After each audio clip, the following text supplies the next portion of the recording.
Hai, assalamualaikum guys. Selamat datang di Zain lan Adam channel. Museum Benteng Vredenburg Part 2. Ini adalah tampak depannya sebelum kita memasuki Museum Benteng Vredenburg.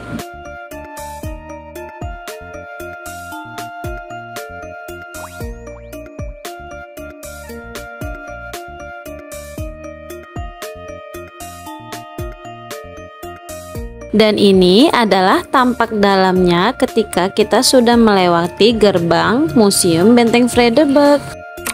Benteng Vredenburg merupakan benteng kolonial yang menjadi saksi bisu peristiwa bersejarah di Yogyakarta.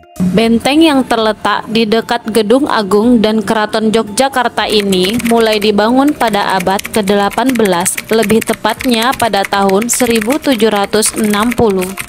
Benteng Vredenburg dibangun oleh Sultan Hamengkubuwono I atas permintaan pihak Belanda. Ketika itu, Belanda berdalih bahwa pembangunan benteng ini dimaksudkan untuk menjaga keamanan keraton. Namun sejatinya, keberadaan benteng ini untuk memudahkan pengawasan pihak Belanda terhadap segala kegiatan Keraton Yogyakarta. Sejarah pembangunan Benteng Vredenburg berkaitan erat dengan lahirnya Kesultanan Yogyakarta pada tahun 1755. Dilansir dari kompas.com, sejak tahun 1992, bangunan benteng ini diubah menjadi Museum Khusus Perjuangan Nasional dengan nama Museum Benteng Vredenburg. Benteng Vredenburg pertama kali dibangun dengan sangat sederhana. Temboknya berbahan tanah dan dipotong dengan tiang-tiang kayu pohon kelapa atau aren dengan atap ilalang. Bangunan tersebut dibangun dengan bentuk bujur sangkar yang di keempat ujungnya dibangun seleka atau bastion oleh Sri Sultan Hamengkubuwono IV. Keempat sudut itu diberi nama Jaya Wisesa atau sudut barat laut, Jaya Purusa atau sudut timur laut, Jaya Prakosa Ningrat atau sudut barat daya, dan Jaya Prayitna atau sudut tenggara. Kemudian pada masa berikutnya, Gubernur Belanda W.H. van Ossenbeck mengusulkan pembangunan benteng secara permanen dengan dalih keamanan yang lebih terjamin. Pada tahun 1767, pembangunan benteng permanen dimulai di bawah pengawasan arsitek Belanda, Insinyur Frans Hak. Ketika selesai dibangun pada tahun 1867, benteng tersebut diberi nama Rustenburg, yang berarti benteng peristirahatan. Namun, gempa hebat melanda Yogyakarta pada tahun 1867. Dan benteng tersebut pun runtuh. Benteng Rustenburg kemudian dibangun kembali dan namanya diubah menjadi Vredenburg, yang berarti benteng perdamaian sebagai simbol perdamaian antara Belanda dan keraton. Secara historis, sejak awal pembangunan hingga saat ini terjadi beberapa kali perubahan status kepemilikan dan fungsi dari benteng, yaitu tahun 1760 sampai tahun 1765. Pada awal pembangunannya, status tanah tetap atas nama milik keraton, tetapi penggunaannya di bawah pengawasan Nicholas Herting, Gubernur Direktur Wilayah Pantai Utara Jawa. Pada tahun 1765 hingga tahun 1788, status tanah secara formal tetap pemilik keraton. Tetapi penguasaan benteng dan tanahnya dipegang oleh Belanda di bawah Gubernur W.H. Ossenbeck. Kemudian pada tahun 1788 sampai tahun 1799, status tanah tetap milik keraton. Kemudian pada masa ini, benteng digunakan secara sempurna oleh VOC. Sejak dirubahnya nama dari Rustenburg menjadi Vredenburg, Benteng Vredenburg merekam berbagai peristiwa sejarah yang terjadi di kota Yogyakarta.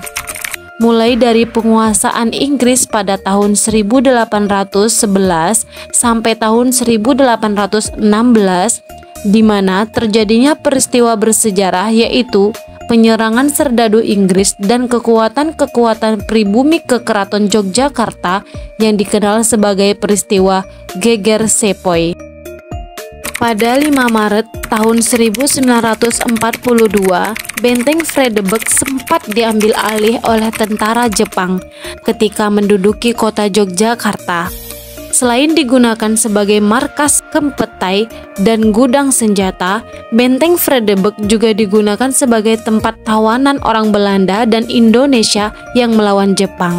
Namun, setelah proklamasi kemerdekaan Indonesia dikumandangkan pada tahun 1945, Benteng Vredenburg berhasil diambil alih oleh instansi militer Indonesia.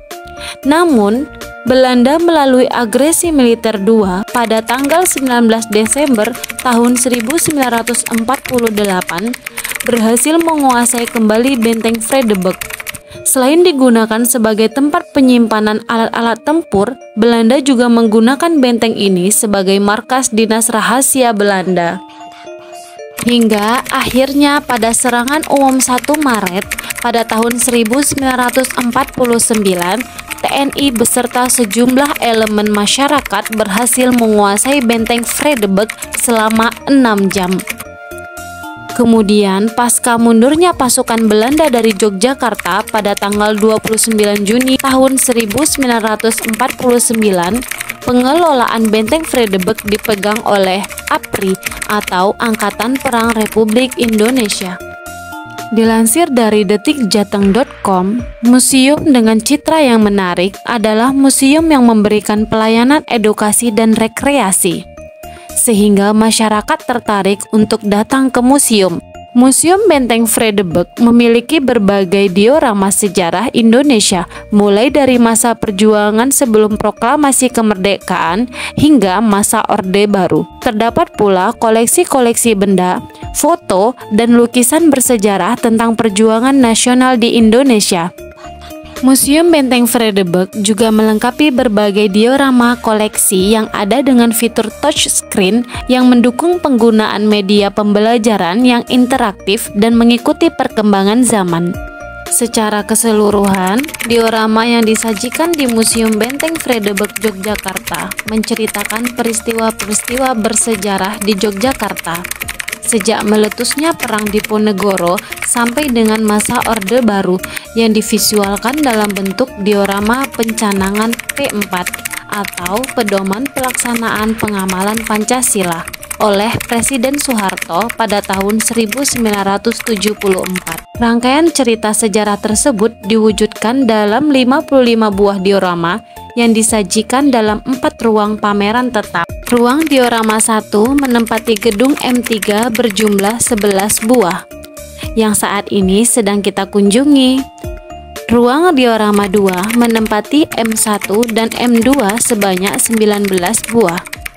Ruang diorama 3 menempati gedung E lantai 1 sebanyak 18 buah. Dan ruang diorama 4 menempati gedung G lantai bawah sebanyak 7 buah. Oke guys, sampai sini dulu ya sejarah singkat tentang Museum Benteng Vredenburg. Kita lanjut di Museum Benteng Vredenburg Part 3.